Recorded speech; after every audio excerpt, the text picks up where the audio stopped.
Good morning, use it or lose it friends. Welcome to another episode where I show you how to get every penny out of your food dollar and keep food out of the landfill, hopefully. Today, I want to talk about leftovers. You go to a restaurant, you don't eat the whole thing. I know that's hard for some of us to do, but there you have it. And sometimes those leftovers are perfectly fine, reheated as is and enjoyed again. But sometimes you get leftovers that can actually be makeovers.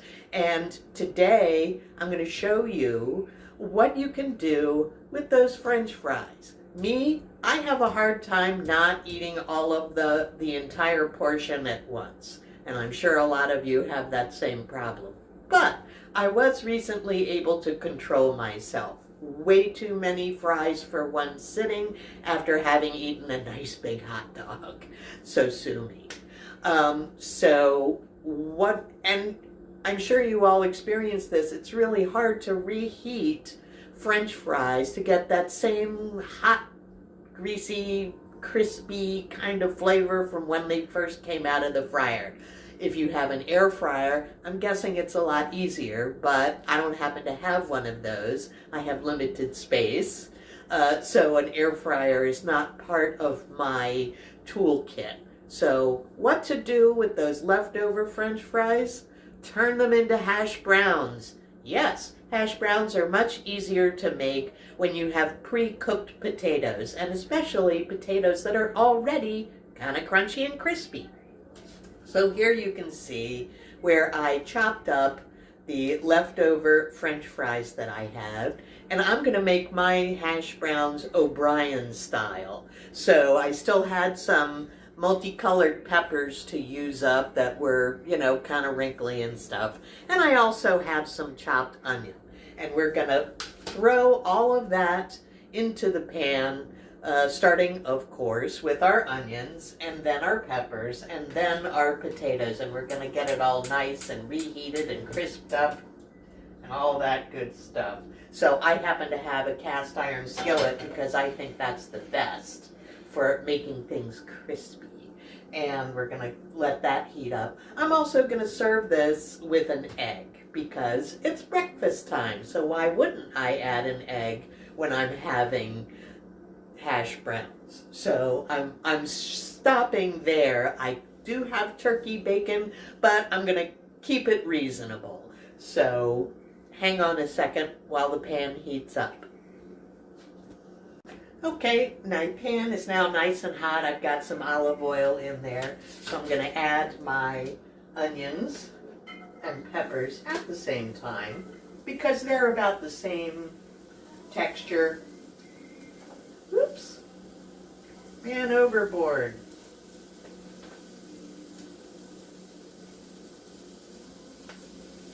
So we're going to get those softened up a bit.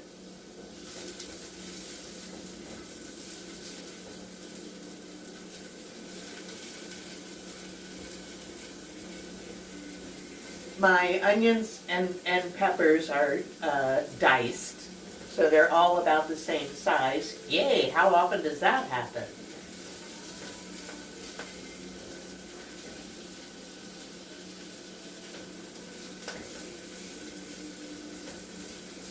I'm probably not going to need to add salt because the original French fries were well salted.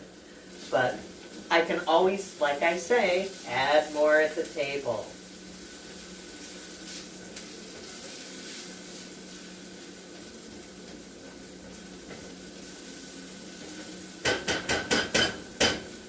Okay, those will keep cooking while I add the potatoes. And once again, my sister-in-law tells me I'm a very messy cook, and she is correct. There's stuff all over the floor. But don't worry, I wash the floor on a regular basis. All right, look at that nice big pan of hash browns. I think this is more than one serving, but that's okay. I'll enjoy it again. Because I'll have made that leftover into a makeover, so it's a new leftover.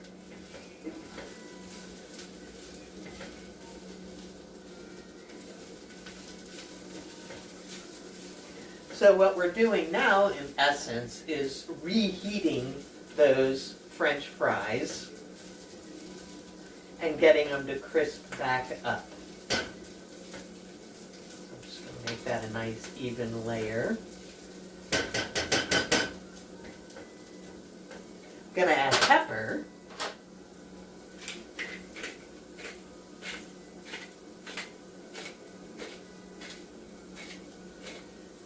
And here's a little trick to get your hash browns to have that kind of golden brown color like at the diner, is use seasoned salt. I am going to add a little bit of salt just for that coloring factor.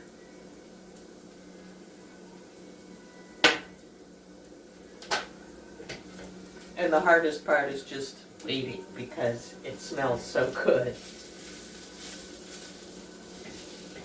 I think it is now time to cook our egg. So I have this nice little single egg pan that I got from my parents' house. This is much beloved. You can see it's this little aluminum wherever pan. Home to many an egg in my childhood. And I'm just going to do a sunny side up egg.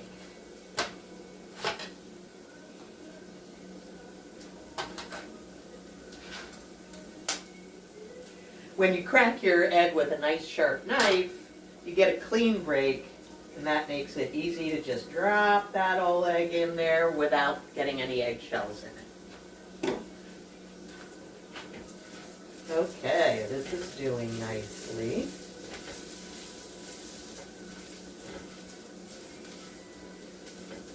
And it smells just like the diner.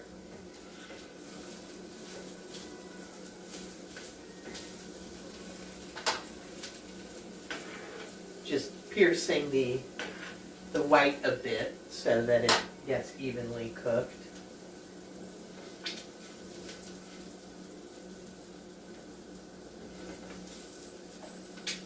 Testing the temperature. It's hot. Kind of warm, not quite hot. Oh my gosh, that tastes so good. How can you go wrong? I mean, onions and peppers and potatoes, it's a marriage made in heaven. You want to keep it moving so that it doesn't stick and so that everything gets all nice and crisped up evenly. And it doesn't, you don't have to, well, you might want some burnt spots. Okay, you. Maybe I'm going to try and do over easy.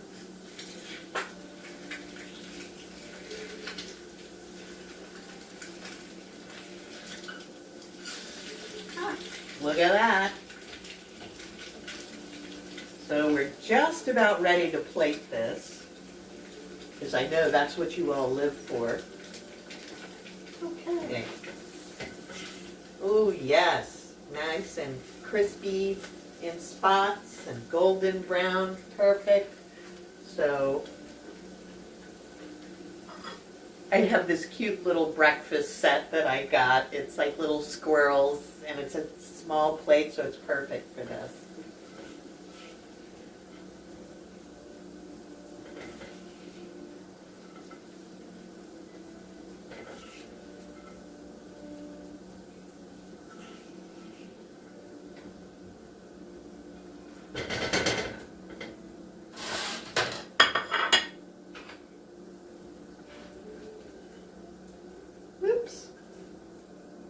Little yolk there. Okay, and now I do want to add salt and pepper to my egg.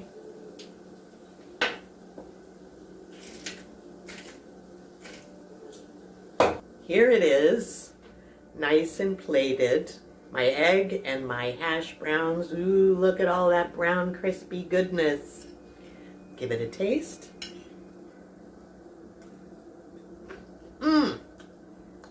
Great.